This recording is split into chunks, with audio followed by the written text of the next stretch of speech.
This video is going to be upsetting to some of you, actually, many of you, okay? I don't even know how to open it up to you guys, okay?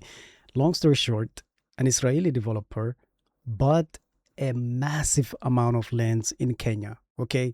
Kenya is a place where I grew up, okay? Part of me feels like I'm Kenyan, basically. But this guy bought a bunch of land in Kenya and started farming and stuff like that, which is fine. But now he is starting to build like houses and stuff like that and is encouraging Israelis to settle in that land. Technically, he owns it. So legally, I guess there's nothing that's going to can stop him from having people move in and build like that. But this is causing people to lose their mind in Kenya, okay? Because obviously Israelis have the tendency to just claim things and try to throw out people out of the land and stuff like that. Due to that history, a lot of people are like, hello, we kind of see what you're doing over here and we're not happy with it. So let's check this clip out from AJ Plus, okay? Let's check this clip out. This Israeli developer is building a controversial real estate project in Kenya. We want people who come to live with us and live our dream together with us. And people across Kenya are outraged. Africa is getting recolonized. That's a fact. Is Kenya losing land to Israel? Colonial Israel is getting ready to enter the fray. The developer says he wants Israelis to come to Kenya and create an agricultural community with Kenyans. We want to. Yeah, when he says with Kenyans, nah, he wants Israelis to come and live in those complexes that he built. And eventually, you know what's going to happen? He's going to hire Israeli individuals. He's not going to be hiring. Eventually, at the beginning, he might hire like Kenyans to work in the farms and stuff like that. But eventually, obviously, the sensible thing for Israelis to do always is like to get their own people to come. And over time, they're going to push the price of things way up to the point that locals will not be able to afford to live in that area, which will cause them, without the Israelis kicking them out, it will force the individuals who lived there in that area to move out eventually. Like if you can't like afford the normal things that you normally buy in that area, bro, you have no choice but to move. And more Israelis will come. And before you know it, they'll have a mini Israel right in the middle of Kenya. And they start to be like, okay, we need to be our own country now. We got enough people to be our own country. Like that's what a lot of Kenyans are thinking that's going to happen. And hey, they do have history of that. I mean, they're already attacking Lebanon and all the other places and trying to claim that whole, Middle East side. So now that's crazy. Anyways, let's continue with the clip.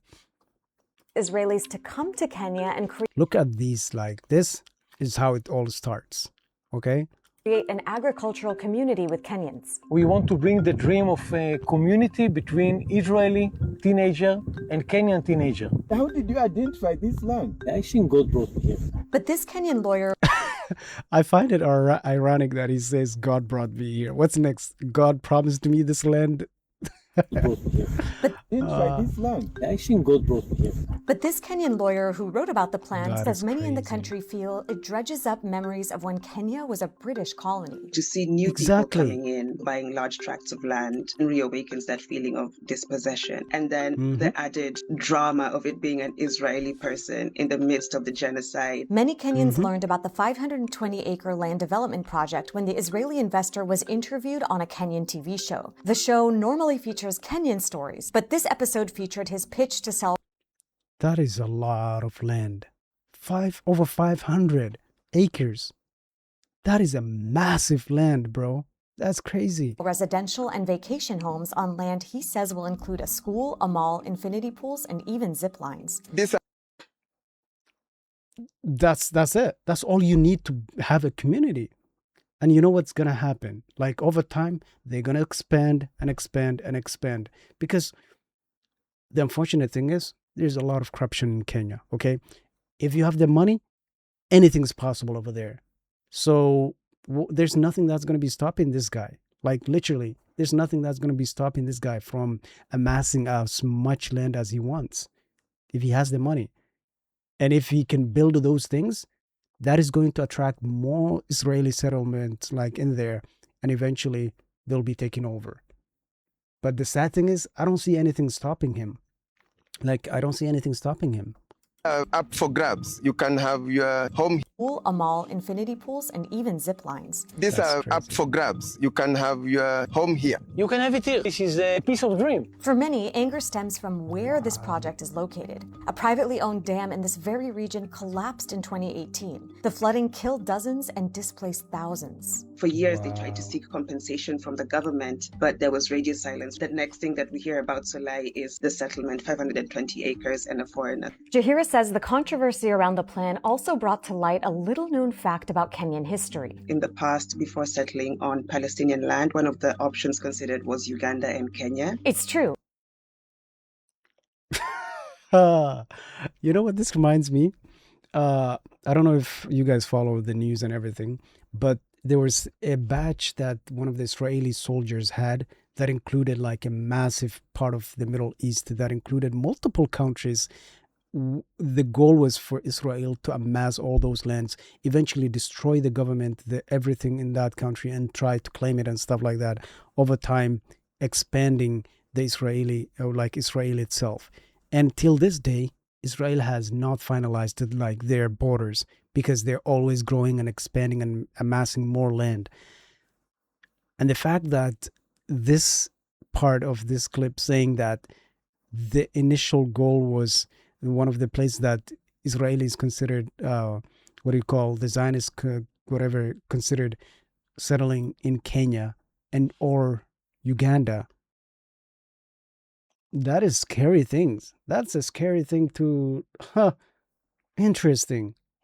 The options in the past, before settling on Palestinian land, one of the options considered was Uganda and Kenya. It's true. In 1904, Wow. the Zionist Congress sent a commission to explore Kenya as an option for Jewish settlement. Before the British decided to finally pick Palestine. Today, Kenya actually has strong ties to Israel. The Kenyan government has been one of Israel's closest partners in Africa for decades. Israel has trained the Kenyan army, and Kenyan authorities have used Israeli security technology to spy on activists. Israel then becomes the face of oppression for Kenyans. We would probably be one of those countries to provide the avenue, together with Somaliland and their recognition. Wow, this is scary. This is, And for Israel to establish more bases here. And so it cannot therefore be said that a land ownership can be innocuous when we juxtapose it with all these other actions that we feel Israel is responsible for in the country. While it may be true that for some, this project is an attractive land development plan, for others, it's raised complicated political questions and brought painful historic legacies back to the surface. We don't want to go back to the times when we had to fight for our own land. that is crazy. Wow. Of course not. Of course not. Who? They're going to expose themselves? No, they won't. But this is crazy. Well, I swear to God, this is crazy because Israel is just trying to amass as much land and put their feet everywhere they possibly can. And I mean, what is stopping them? They got the financial backing from the United States. Their army is ever growing.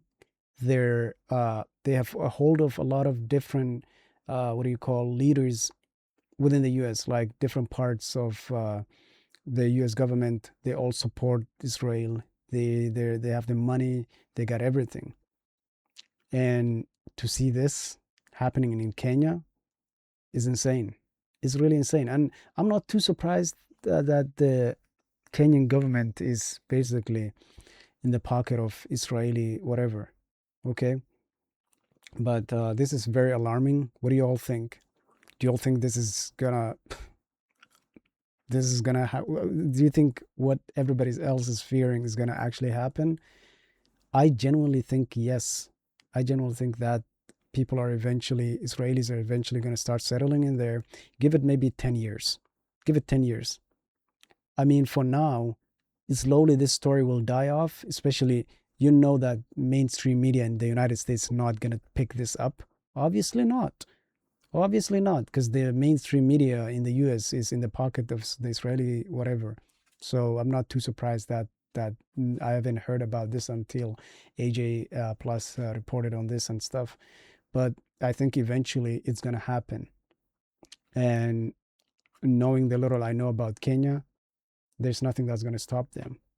There's nothing that's going to stop this guy and others to start developing and basically amassing as much land, and before it becomes the next Israel. But am I overreacting? Am I thinking too much? Am I giving too much credit to this guy and what he's able to do? Let me know. But yeah, with that being said, I'll see you guys in the next one. Assalamu alaikum wa rahmatullahi wa barakatuh. Peace out. I'm out. Don't forget to follow me on Instagram, okay? At Abdimalik Reacts. I